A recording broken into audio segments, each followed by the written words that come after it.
All right, today on this episode, I'm just going to cover more portable tour style synthesizers. Up here, I have the Dave Smith Mopho. Came out around 2009. This is the first brand new synthesizer I ever bought. 100% analog, 2 oscillators, 2 sub oscillators, 4 LFOs. Really a lot of stuff in this small package. Full-size keys, made of metal, built really well. I have this traveled around with Zebras for close to a decade. And it was also Those Poor Bastards touring synth for almost a decade. Fits in an airplane overhead compartment. It can be powered by US power, Euro power. Comes with all the adapters for the plug. You don't need a step up or step down converter. One of the most perfect tour size keyboards in my opinion. Like I said, full size keys, you don't really see that anywhere. I've looked up and down.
Over here is the 1981 Moog Rogue.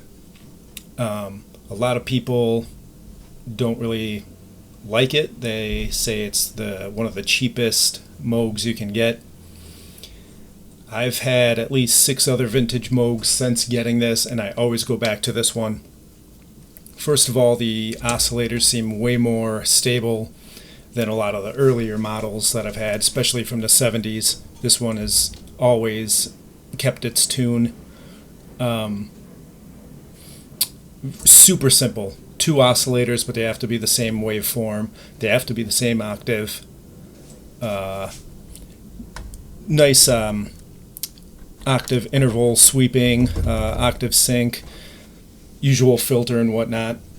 no frills, but what it does better than most. Just real beefy Moog sound. I bought this in the late 90s and I've been using it for over 20 years.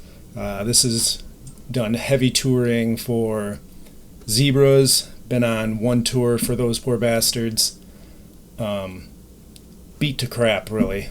Still working. I still use it on my current albums. Yeah. Bought it out of a magazine for a few $100s, new old stock, maybe like 1998 or something. And even after this crazy buying spree, I still come back to this guy.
This is the sequential Prophet X. You don't seem to hear about this one as much as the Prophet 5 or the OB6 or some of the other sequential stuff going on. I think because it's more of an oddball. And these days, people seem to be more interested in the 100% analog thing than the weird hybrids and kind of more innovative stuff like this. But what this is basically, it's kind of like a Rev 2 where you have two oscillators, four LFOs, four envelope generators, built-in effects and all that stuff. That's synth engine, but on top of that you have banks of professionally sampled, multi-sampled instruments in here. So for every two oscillator synth sound, you can also have two completely different samples, pianos, organs, weird horror movie effects, and children's choirs, and classical guitars, and all sorts of stuff in here, which can go through the synth engine, the filters and whatnot, or bypass all that. Besides that, it's also multi-timbral, so you could have four different samples on the keyboard and two completely different synth sounds on here at once. So my plan is this will be the next touring synth. I'd like to use this for Those Poor Bastards if we ever start doing stuff again after all this malarkey. But yeah, this is sort of, I've had other Prophets. This is more of a all-in-one great touring synth, I think. We'll see.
tucked away in here where you can't see it or get to it is the Korg Minilogue XD.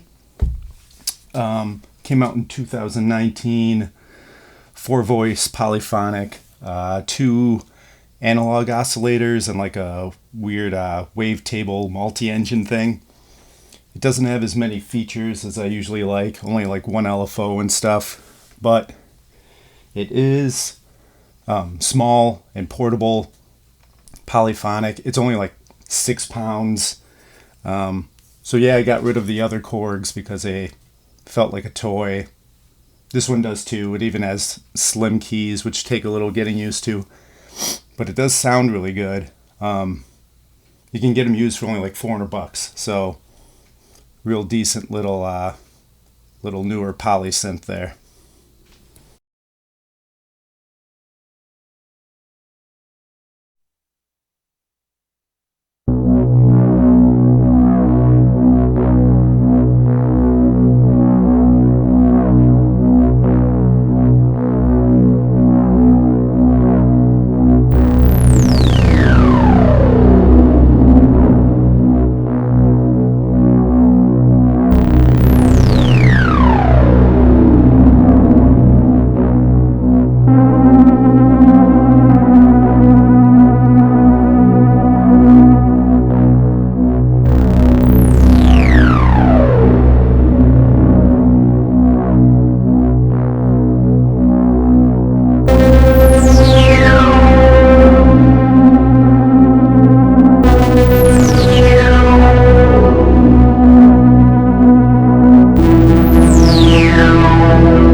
All right, for this set of synths that I got rid of, I thought it made sense to go over all Moogs, since this episode had my Rogue Moog in it, which a lot of people don't like. So here's some of the, quote, better ones that I got rid of. First of all, the Moog Opus 3. This wasn't sold in the last year. This was years ago, but I thought it was worth mentioning. 1980 Opus 3. It was a string combo synth that everyone was doing in the time. I didn't like it at all. That has really gone up in value, but everything has. I mean, Casios even have, so that doesn't really mean anything. But I don't know. ARPs had them, Sequential did them, Seal, Moog, and I've had all of them, and I don't really like them. To me, by 1980, the strings just didn't sound like that mid-70s string synthesizer sound, which I think has a classic sound. But these combo synths don't sound like that to me. Anyways, didn't like that one. I had a Micro Moog, 1975. It's a real simple single oscillator Moog. I toured with that for years, with those poor bastards.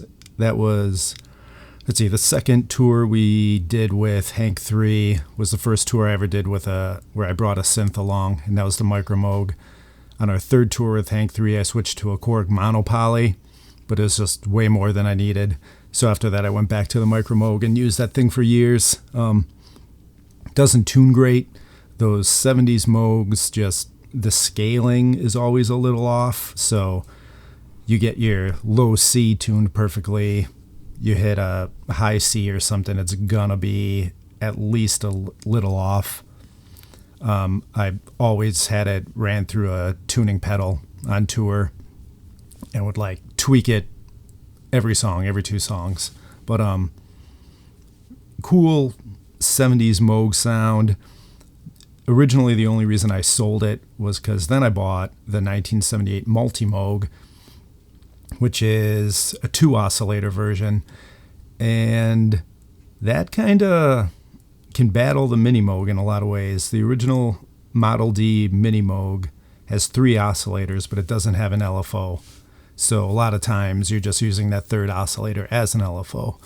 The Multi-Moog has 2 oscillators, a sub-oscillator, and an LFO, and aftertouch, and a lot more modulation routing. So it depends what you're into. If you like more modulating and stuff, the Multi-Moog is kind of better for that. I ended up selling that when I bought the 2019 Moog Matriarch. 4 VCO. It's kind of based on the Korg Monopoly, really. Really cool. The whole patch thing, though, I think is kind of a lame gimmick right now. We don't need it.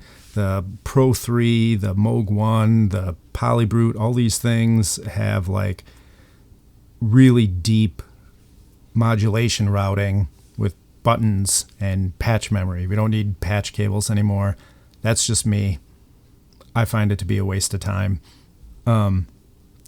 So yeah, didn't work out. Thought it sounded great. Didn't want to deal with patch cables and no patch memory. So I got rid of that. I bought the Moog MG1, which I mentioned in an earlier episode. The first one came smashed from Canada, but then I did buy another one that worked, and it's kind of really cool. It's basically a Rogue Moog plus a Poly voice, and there's a lot of potential there. Unfortunately, to me, there's a huge design mistake where the monophonic oscillators are high note priority, which makes it useless to me. I mean, if you want to play the thing, you want those big, fat, mono Moog oscillators to be your low notes. So you could be playing a bass part and then using the thinner poly voice with your right hand. It would be really great, but it's not designed that way, and got rid of it. I just I didn't like that. And finally, I actually bought original 1976 Polymoog 203A. That's not the keyboard. That is the full, real Polymoog with all the extra sliders on the right-hand side. Really beautiful machine. It's 80 pounds. It's huge, like both length and depth. It just takes up so much space. They're plagued with problems, and I just wasn't willing to put in the time and money to have it restored, basically. It really does have a unique sound. Classic Gary Newman cars and replicas, that whole era. There's a lot of Polymoog going on in there. But it doesn't do a lot. To me, it's like it was kind of limited and took up a ton of space. And not only is it 80 pounds, but it's in a plastic body, so it's bendable. So anytime you move it, circuit boards and stuff are getting kind of shifted. And if you move it, you're going to have to open it up and reseat the poly cards and do all kinds of stuff. It wasn't worth the work to me. If I had some giant place and, more money, I would probably keep it. But The money went towards probably the Moog 1. I don't even remember what order I bought anything in anymore, but yeah. So there's 6 Moogs I got rid of, and I, I kept the Rogue. So I'm probably going to get a lot of hate for that. Also, I have the Moog 1, so a lot of these I just don't care anymore.